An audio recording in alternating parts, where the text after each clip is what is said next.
চলুন দর্শক কথা বলবো আমাদের আজকের অতিথি কণ্ঠশিল্পী জেসমিন আক্তারের সাথে। ফিরে এলাম আপনার কাছে। গানের মানুষকে পেলে আমরা গান নিয়ে যতটা না আড্ডা দিই তার থেকে বেশি চেষ্টা করি একটু গান শুনতে। আর যেহেতু আপনি লোকসঙ্গীত করেন, একটা লোকসঙ্গীত দিয়ে আজকে সকালটা শুরু হোক। হ্যাঁ অবশ্যই। কোন গানটি শোনাবেন? এখন যে গানটি গাইবো খুবই জনপ্রিয় একটি ফোক গান করছি। তুমি ডাক দিলে অবলার পানে সায়রে ও প্রাণ বান্ধব রে, ধীরে ধীরে যাইও ফিরা পানে যাইও রে, ধীরে ধীরে যাইও ফিরা পানে যাইও রে। আমি যেদিন চলে গো যাব আমার আপন বাড়ি, বাজার থেকে কিনা আইনো সাদা মার্কিন শাড়ি রে। আমি যেদিন চলে গো যাব আমার আপন বাড়ি, বাজার থেকে কিনা আইনো সাদা মার্কিন শাড়ি রে। তুমি নিজ হাতে বধূ সাজাইয়া দিও রে ও প্রাণ বান্ধব রে, ধীরে ধীরে যাইও ফিরা পানে যাইও রে, ধীরে ধীরে যাইও ফিরা পানে যাইও রে। বাহ, দারুণ। তবে সকাল সকাল একটা বিচ্ছেদী সুর যেন হৃদয়টাকে একটু ভারী করে দিল, কিন্তু আমার মনে হয় আপনার সাথে গল্প শুরু করলেই সেই ভাবটা একেবারেই কেটে যাবে। একদম ছোটবেলায় যদি ফিরে যাই, কোন বয়সে প্রথম গান শুরু করেছিলেন? আমি যখন ক্লাস 5-এ পড়ি তখন থেকে আর কি গানের প্রতি আমার আগ্রহ। তো আমি খুবই বায়না করি যে আমাকে শিল্পকলাতে ভর্তি করানো হোক, গান শিখবো। মা বাবা তো প্রথমে রাজিই ছিল না, তারপর আর কি বায়না করি, জিদ ধরি যে না এখানে ভর্তি না করলে চলছে না আমার।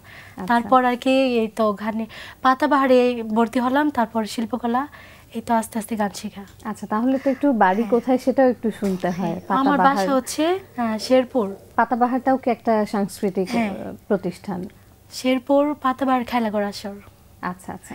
তো আপনার পরিবারে আর কেউ কি গান বা নাচ কোনো কিছুর সাথে সম্পৃক্ত ছিলেন? না, কেউ ছিলেন না, কিন্তু আমার বাবা তারপর আম্মু এরা আর কি গান শুনে গান প্রিয় লোক। এই যে সেই সময়টা আপনি যখন শুরু করেছেন, তখন কি আসলে আপনার ওখানে সেই বিভিন্ন ধরনের সাংস্কৃতিক অনুষ্ঠান এটা সেটা এগুলোর পরিসরটা কেমন ছিল এখনের তুলনায়? একটু কম তো নিশ্চয়ই ছিল।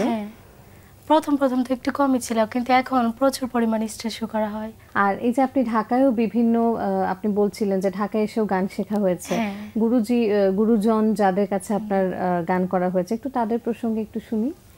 হ্যাঁ, আমার ওস্তাদের নাম হচ্ছে রুকনুজ্জামান রুকন, তার কাছ থেকে আমি তালিম নিচ্ছি, এখনো নেই। তো এই যে ঢাকা এবং শেরপুর, এই যে যাওয়া আসা যাতায়াত, আপনি তো ঢাকায় থাকতেন না প্রথম থেকেই, তো এই যে যাওয়া আসা করে গান শেখা, এখানে ঢাকায় বিভিন্ন মাধ্যমে বিভিন্ন টেলিভিশন চ্যানেলে অনুষ্ঠান করার চেষ্টা করছেন বা করছেন আপনি, তো এই যাত্রাটা আসলে কেমন উপভোগ করছেন? বা কষ্টটাই কি বেশি, চ্যালেঞ্জটাই কি বেশি নাকি?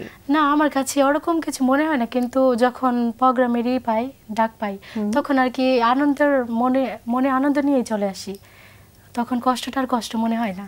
আর গান শেখার ক্ষেত্রে কি একটু অসুবিধা মনে হয়? না, একদমই না, গান শিখতে ভালোই লাগে। মানে এই যে যাওয়া আসা করে মোটামুটি এখন আপনি অ্যাডজাস্ট করতে পেরেছেন। আচ্ছা, তো যদি আমি একটু বলি যে ফোক গানের প্রতি আসলে আগ্রহটা কিভাবে আসলো? আসলে আমি প্রথমে যখন গান শিখতাম তখন আমার মনে হয়েছিল যে আমি আধুনিক গানগুলোই ধরে রাখবো, কিন্তু যখন স্টেজ শো করা শুরু করলাম দেখি না দর্শকদের চাহিদাটাই আসল, তারা ফোক গান শুনতে বেশি ভালোবাসে। তো সেখান থেকে টুকটাক করে ফোক গান গাওয়া শুরু করলাম। তারপরে এখন আমি নিজেও ফোক গান না গেলে মানে আমার মনেই হয় না যে আমি গান করছি। আচ্ছা, আপনার যেই গানের খুব বেশি অনুরোধ থাকে এমন একটা গান এবারে শুনতে চাই। আচ্ছা, অবশ্যই। না জানি কোন অপরাধে দিলাই এমন জীবন, আমারে পোড়াইতে তোমার এত আয়োজন, আমারে ডুবাইতে তোমার এত আয়োজন, হো আমারে পোড়াইতে তোমার এত আয়োজন। সুখে থাকার স্বপ্ন দিলা, সুখ তো দিলা না। কত সুখে আছি বেঁচে, খবর নিলা না বিধি, খবর নিলা না। আমি ছাড়া কেউ নাই আমার, দুঃখের পরিজন। আমারে ডুবাইতে তোমার এত আয়োজন, আমারে পোড়াইতে তোমার এত আয়োজন, হো আমারে ডুবাইতে তোমার এত আয়োজন। মায়া ঘেরা ভাবের মাঝে আমায় কইরা বন্দি, জানি না কে করছো উদ্দেশ, কিবা করছো বন্দি, কিবা করছো বন্দি। আমি ছাড়া কেউ নাই আমার, দুঃখের পরিজন। আমারে ডুবাইতে তোমার এত আয়োজন,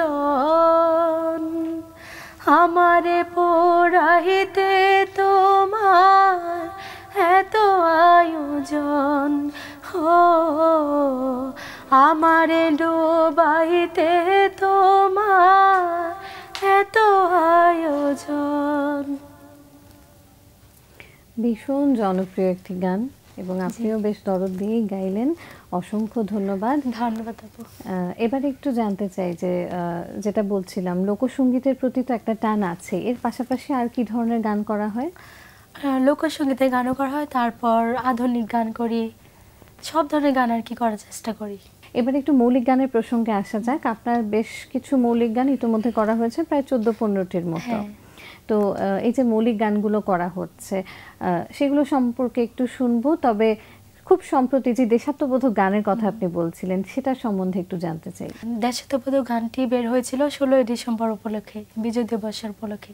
তো গানটি লিখেছিলেন শ্রদ্ধেয় বড় ভাই তারেক হাসান এবং গানটি সুর করেছেন ফরহাদ হোসেন। তো গানটির শিরোনাম হচ্ছে এরকম: আমার বাংলাদেশ তোমার বাংলাদেশ, বঙ্গবন্ধু জাতির পিতার সোনার বাংলাদেশ, এরকম গানটি। বাহ, চমৎকার। এবং 16 ডিসেম্বরের জন্য একেবারেই যথার্থ একটি গান।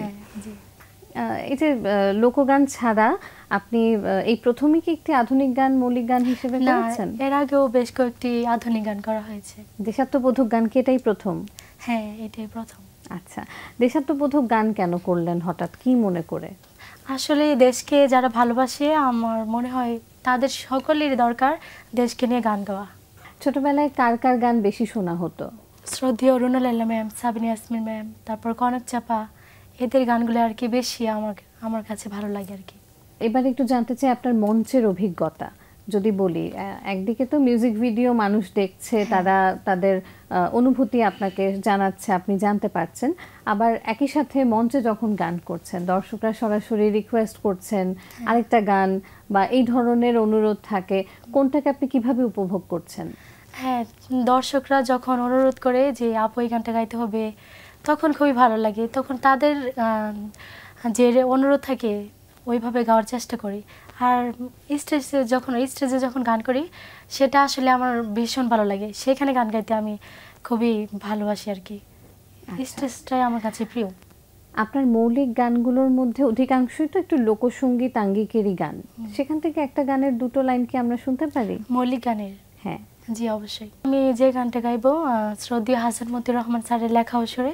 মন দিয়েছিলাম আমি যারে রে, হাই মন দিয়েছিলাম আমি যারে রে, সে তো মনে রাখে নাই আমারে, সে তো মনে রাখে নাই আমারে। মন দিয়েছিলাম আমি যারে রে, হাই মন দিয়েছিলাম আমি যারে রে, সে তো মনে রাখে নাই আমারে, সে তো মনে রাখে নাই আমারে। কত আশায় পড়েছিলাম গলায় প্রেমের মালা, জানতাম না তো সেই মালাতে বাড়বে বুকের জ্বালা। কত আশায় পড়েছিলাম গলায় প্রেমের মালা, জানতাম না তো সেই মালাতে বাড়বে বুকের জ্বালা, হাই বাড়বে বুকের জ্বালা। আমি রোজই স্বপ্নে দেখি, রোজই স্বপ্নে দেখি তারে রে, সে তো মনে রাখে নাই আমারে, সে তো মনে রাখে নাই আমারে। মন দিয়েছিলাম আমি যারে রে, হাই মন দিয়েছিলাম আমি যারে রে, সে তো মনে রাখে নাই আমারে, সে তো মনে রাখে নাই আমারে। অপূর্ণ কোনো শখ যেটা এখনো পূরণ হয়নি, গান নিয়ে অবশ্যই।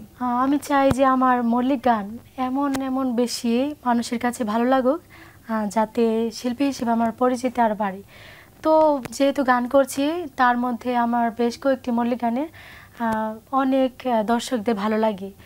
এর মধ্যে রয়েছে জানতাম না রে তুই পাষাণের অন্তরে তো ময়লা, এই গানটি খুবই ভিউ হয়েছে ভালো, এবং মানুষের কমেন্টস পড়লে আসলে খুবই ভালো লাগে, যে অনেকেই বলেছে গানটা শুনলে তাদের কান্না আসে, মানে ভালোবাসার মানুষকে না পেলে যা হয় এরকম হয়েছে। তো আমি চাই যে ভবিষ্যতে আপনাদেরকে আরো ভালো ভালো গান উপহার দেব। আপনার জন্য অনেক অনেক শুভকামনা থাকবে, এবং আজকে দিন প্রতিদিনে আসার জন্য আন্তরিকভাবে ধন্যবাদ জানাই। একদম বিদায় নিতে নিতে আপনার একটি গান শুনবো, তবে আমি একটু দর্শকদের থেকে বিদায় নিয়ে নিচ্ছি। দর্শক, কথা হচ্ছিল অতিথির সঙ্গে, এবার সময় হলো বিদায় নেবার।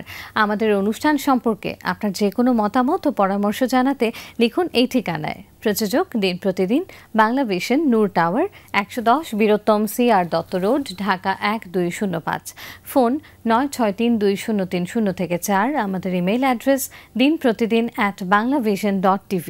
বিশ্বখ্যাত নাট্যকার ও লেখক অস্কার ওয়াইল্ডের একটি উক্তি বলে বিদায় নেব আজ।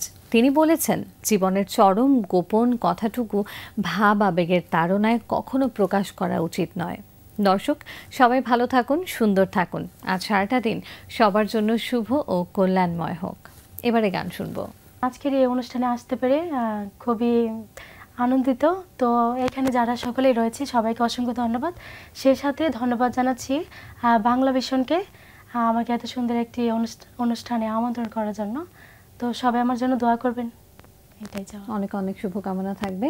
কোন গানটি শুনছি এবার? এখন যে গানটি গাইবো লোকসঙ্গীতের অন্যতম একটি গান করছি। আমার হার পরিয়া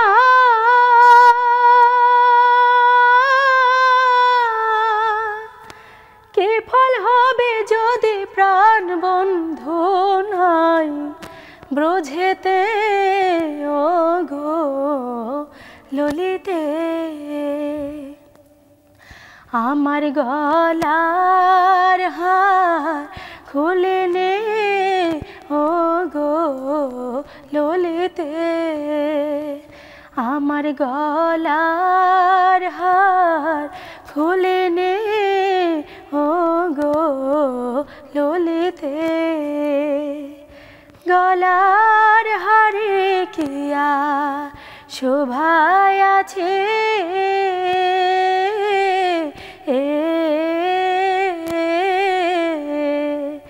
যার শোভা তার সঙ্গে গেছে গো।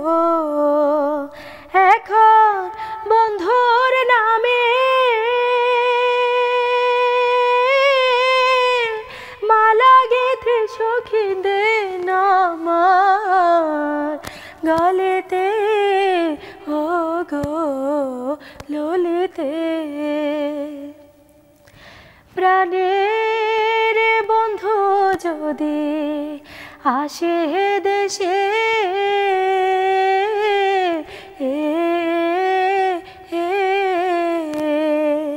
বলিস তোরা বন্ধুর কাছে গো ওরা বন্ধু বিনে প্রান্তে যেছে সখী যমুনারই জলেতে ও গো ললিতে আমার গলার হার খুলে নে ও গো ললিতে